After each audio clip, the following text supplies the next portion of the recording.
평일인지 주말인지 분간이 안 될 정도의 매출이 나오고 있어요. 베트남에서 살고 있고 베트남 경제가 좋아져야지 저도 또한 좋아지기 때문에 인터넷으로 조사를 하다 보니까 부자 아빠 가난한 아빠 로버트 기요사키를 아시죠? 그 사람이 2008년도보다 최악의 부동산 사태가 일어날 것이다 라고 경고를 했습니다. 그리고 JP 모건도 2008년도 3월에서 6월 달의 경제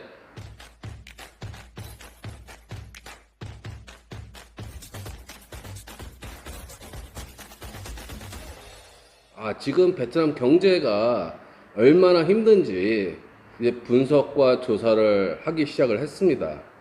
그래서 2008년도에 세계 경제 공황, 자, 이 미국의 금융 공황과 베트남이 무슨 연관이 있냐, 이 내용을 끝까지 들어보시게 되면 이해를 하실 수 있을 겁니다.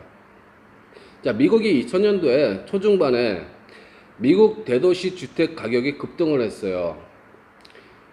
그래서 서브프라임 모기지 대출이라고 해서 저소득층에게 높은 금리로 주택담보대출을 시작을 했습니다.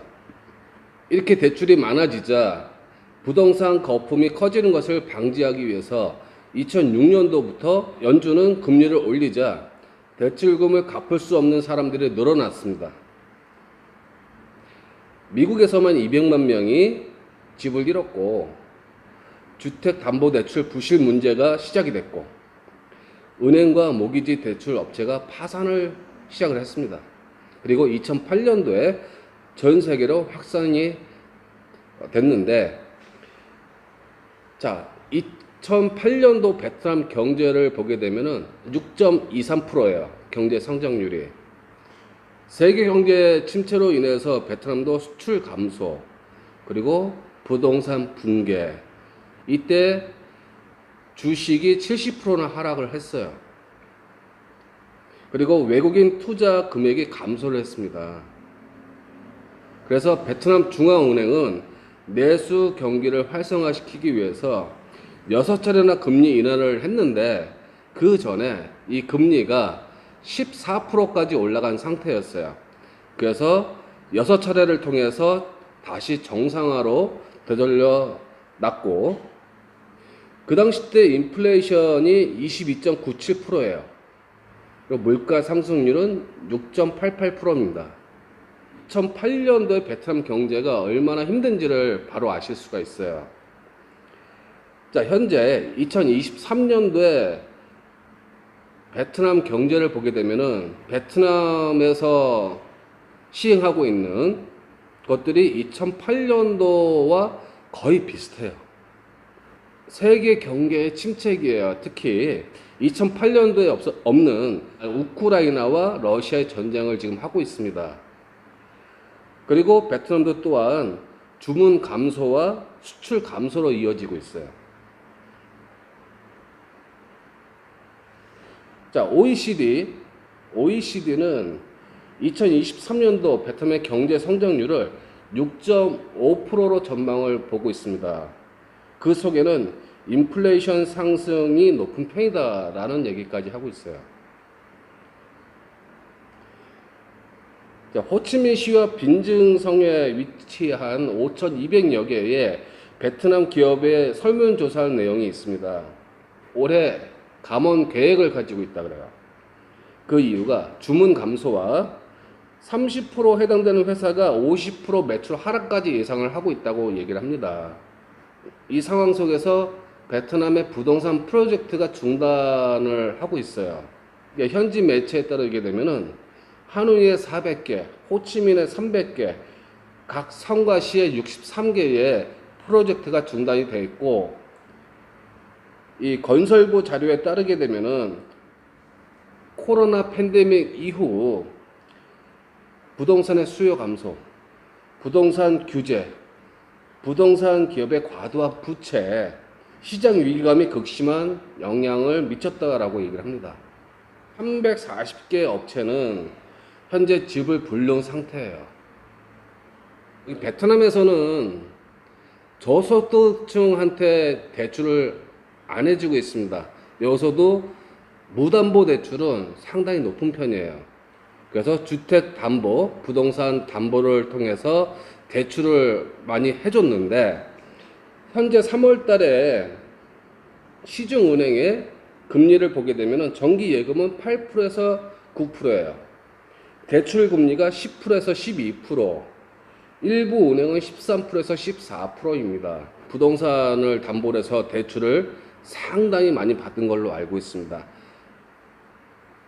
그 대출을 받은 사람들이 베트남의 중산층과 상류층이에요. 그리고 베트남 부동산 기업과 베트남 기업입니다. 이러다 보니까 국가중앙은행에서 3월 달서부터 시작해서 5월 달까지 급하게 금리 인하를 들어갔고 내수 경기에 부양책을 시켰습니다. 여기에서 왜 미국이 베트남하고 중요한지를 한번 보게 되면은 현재 베트남은 중국, 미국, 유럽, 일본, 한국, 베트남에서 만들어서 수출을 제일 많이 하는 국가가 미국이 21%예요. 그리고 중국이 18%, 한국이 7.3%, 일본이 8.3%. 자, 그러면 수입 원산지 중국이 35%, 한국이 23%, 미국이 2.6%입니다. 그래서 지금 현재 미국과 중국이 경제가 또한 안 좋죠. 그래서 베트남도 이 영향을 크게 받고 있는 중입니다. 또 이 변수로 등장한 게 기후변화로 인해서 하노이에 강수위가 낮아지는 바람에 하노이와 호치민에 있는 산업공단에 전기 공급을 제대로 못 해주고 있다는 신문 기사가 나왔습니다. 왜 부동산 시장이 힘들어졌냐를 따져보게 되면은 베트남은 2008년도 경제를 겪고 난 다음에 2009년도에 경제 성장률이 5.32%예요. 2010년도에 6.78%입니다. 2011년도서부터 시작해서 2014년도까지 연 5% 성장을 해요. 2014년도에 외국인 부동산 투자법을 제정을 합니다. 그리고 2015년도에 그 법을 시작을 하죠. 자, 이렇게 부동산을 외국인한테 이제 팔았습니다. 내국인 70%, 외국인 30%를 두고 외국인이 베트남에 와서 무한정 사도록 만들어 놨어요. 그렇게 시작이 되면서 부동산의 거품이 형성이 됐습니다. 그러다 보니까 베트남에서는 부동산 규제가 들어갔던 거고 지금에 와서 베트남 부동산이 힘들어진 이유이기도 하고요. 미국과 중국과 한국의 경제를 자세히 들여다보고 그 흐름을 파악을 하게 되면은 베트남 경제도 그 속 안에 있기 때문에 정확히 파악을 할 수가 있습니다. 그래서 제 개인적으로 생각하는 건데 지금 현재 베트남 경제에 제일 중요한 것은 무엇이냐면은 외국인 부동산 투자예요. 다시 2015년도에 시행했던 것을 왜 지금 다시 규제를 풀어서 다시 한 번 더 시작을 하는 위치에 섰는데 이것이 과연 효과가 있을지는 아직 미지수입니다.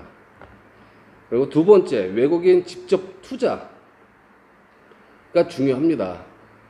그리고 미국과 중국, 한국, 유럽의 경제 성장률도 굉장히 중요합니다. 그리고 당장 중요한 거는 인플레이션과 내수 경기가 중요해요. 베트남에서는. 그래서 이런 것들을 파악을 하고 계신다고 하면은 앞으로 베트남 경제가 어떻게 될 것인지 예측을 하실 수가 있습니다. 자, 지금까지 짜오TV의 짜오였습니다. 감사합니다.